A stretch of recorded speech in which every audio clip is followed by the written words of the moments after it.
আমেরিকার Los Angeles শহরের পাহাড়গুলো ঢেকে দেওয়া হচ্ছে পলিথিনে, কারণ প্রবল বৃষ্টিতে প্রতিদিনই বাড়ছে ভূমিধসের সংখ্যা।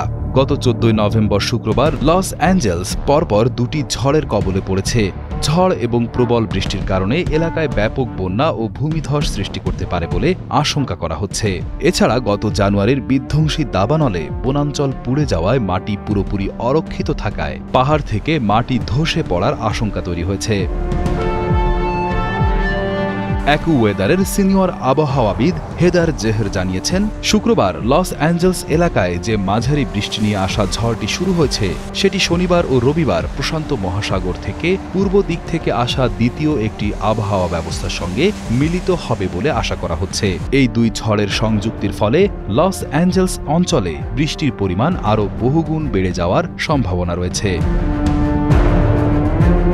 তিনি আরও জানিয়েছেন, সপ্তাহান্তে ডাউনটাউন লস অ্যাঞ্জেলসে 2 থেকে 4 ইঞ্চি পর্যন্ত বৃষ্টিপাত হতে পারে। তবে অন্যান্য কিছু অঞ্চলে বৃষ্টিপাতের পরিমাণ আরও অনেক বেশিও হতে পারে, সেক্ষেত্রে তা 8 থেকে 10 ইঞ্চি পর্যন্ত পৌঁছাতে পারে। অবিরাম বর্ষণ, জানুয়ারির দাবানলের পর থেকে অবশিষ্ট থাকা ক্ষতচিহ্ন ভূমিতে ভয়াবহ ভূমিধস এবং কাদা স্রোত বা মাড স্লাইড তৈরি করার মতো গুরুতর হুমকি সৃষ্টি করেছে।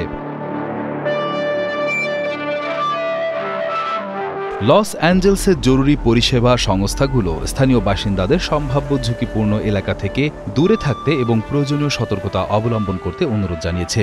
বিশেষ করে যে এলাকাগুলোতে আগে দাবানল হয়েছে সেখানকার মাটি আলগা হয়ে যাওয়ায় সামান্য বৃষ্টিতেও ভূমিধসের ঝুঁকি বহুগুণ বেড়ে যেতে পারে।